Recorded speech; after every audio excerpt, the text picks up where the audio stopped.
You're listening to Veronica by Elizabeth Whitehead Jennings. Part 1. Innocence Lost. The Glenridge Grand Hotel suite smelled like tuberose, citrus, and money. It wasn't a ballroom, just a massive suite on the 7th floor with a kitchen bigger than Veronica's living room, a sprawling couch, a mirrored bar, and too many throw pillows that looked like they'd never been touched. A flat screen played muted music videos above a faux fireplace. To the right, a sleek bathroom with dual-door entry, one leading back to the living room, the other disappearing toward a bedroom that was technically off-limits. Veronica stood near the entryway and tried not to look like she wanted to leave. This was her birthday, a big 15 milestone, and this was how Glenridge threw a party, even if she would have much rather been home baking boxed brownies and watching Little Shop of Horrors for the 100th time. The whole thing had been Jeffrey's idea. "You deserve something real," he'd said. "Not another night of hiding from your life. Something unforgettable." She hadn't had the heart to say that unforgettable didn't always mean good. Jeffrey found her quickly, already glowing with energy and alcohol. He hugged her, spinning her halfway off the ground. His breath smelled faintly of champagne, his smile unsteady. "Ronnie, birthday goddess of South Marrow," he grinned. "You look amazing." "You look like you pre-gamed," she said, raising an eyebrow. "I'm festive," he said with a smirk, then reached into the stocked kitchenette cooler. "Here, root beer, label-free, for your blending inconvenience." She laughed as he handed her the brown glass bottle, its label carefully peeled off. "You remembered." "I'm drunk, not forgetful." She twisted the cap and took a sip. Sweet, familiar, safe. "I just don't want to drink," she said after a moment. "I know it's around. I'm not dumb. But I'm fighting genetics here." Jeffrey tilted his head. "Having a couple drinks and letting loose on your birthday won't turn you into your mom." "I know," she said, almost smiling. "But it doesn't even look like fun. Not to me. It smells like hangovers and bad decisions." "I respect your trauma-based boundaries," he said dramatically, pressing a hand to his chest. Veronica raised her bottle like a toast. To root beer, and knowing when to stop. He clinked his glass to hers, something fizzy and very much not root beer. The suite was already half full. A few of the rec center theater kids were there, mostly juniors and seniors who'd helped paint sets or ran lights. Veronica had spent dozens of Friday nights with them at rehearsals, memorizing lines, passing around off-brand Oreos in the green room. That mattered. The rec center was on her side of town, not Glenridge's. It smelled like bleach and popcorn and cracked gym mats, and it was one of the few places where she and Jeffrey hadn't felt like outsiders. She found comfort in their faces, at least at first, but the music grew louder, the crowd thickened, and before long the Glenridge kids took over, spilling in with expensive perfume and casual cruelty, laughing too loud and dancing too close. Jeffrey was fully in host mode now, arms around two different people, a drink in each hand, weaving in and out of conversations like he was floating. Veronica watched him from the edge of the living area, staying quiet, unnoticed, and not entirely sure if she wanted to be.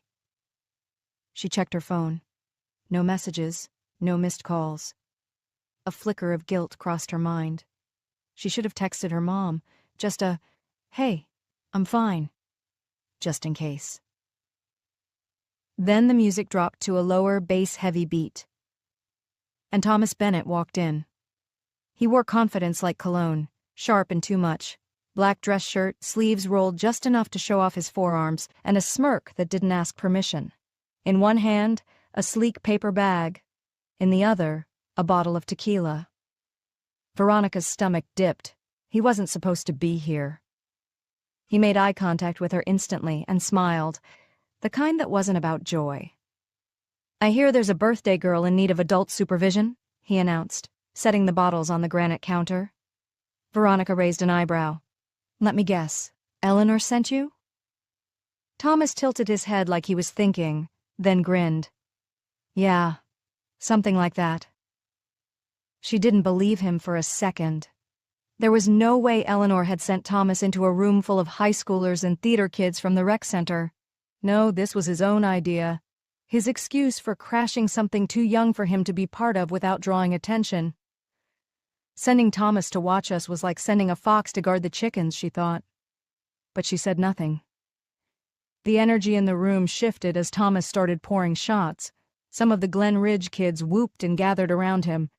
The tequila was top shelf, of course, smooth enough to burn politely. Veronica stayed back. Jeffrey was nearly gone by now, emotionally and physically. He swayed between the couch and the kitchen, laughing at things that weren't funny. He draped his arm around a guy Veronica didn't know and then slumped lower into the cushions. Thomas reappeared beside her, holding out a fresh bottle. It looked like root beer. She glanced at her half-empty one and lifted it. "I've already got one." "This one's colder," he said, voice too smooth. "Better label job." "I'm good." He raised an eyebrow. "You sure? It's your party. You should relax." "I am relaxed," she said, not smiling. "Come on, Ronnie. Just one real drink. No one's gonna know." "No thanks," she said again, firmer this time. He shrugged and set the bottle beside her. "In case you change your mind." She didn't touch it for a while. People danced. Someone spilled something on the suede ottoman and screamed.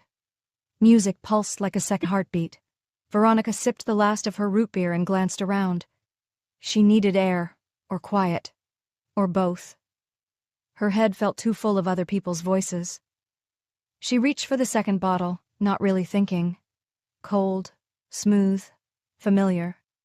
She drank. At first, nothing, then too much. The lights grew brighter, too bright. White halos bled from the lamp above the bar. Someone's laugh rang in her ears like a fire alarm. Her hands felt disconnected from her body, like gloves full of water.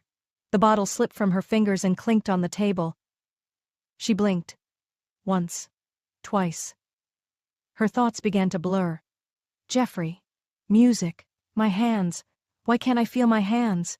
She tried to stand. Her knees buckled. The floor tilted, but she didn't fall. Thomas was beside her, catching her elbow, too quickly, too easily.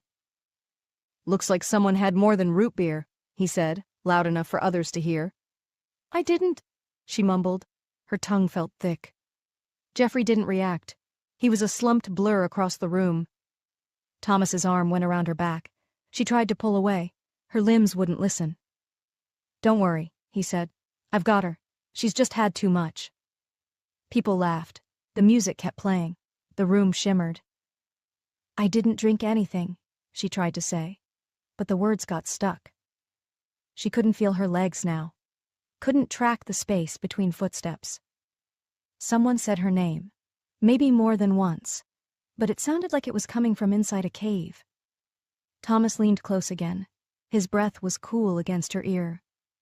"Time for a birthday nap," he whispered. Veronica's vision went double. The layout of the suite shimmered.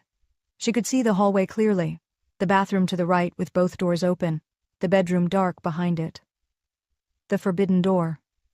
The one she wasn't going to walk through. Not tonight. Not like this. But her feet moved anyway. This isn't happening, she thought. This isn't happening. She looked down at her hands. They weren't shaking. They weren't anything.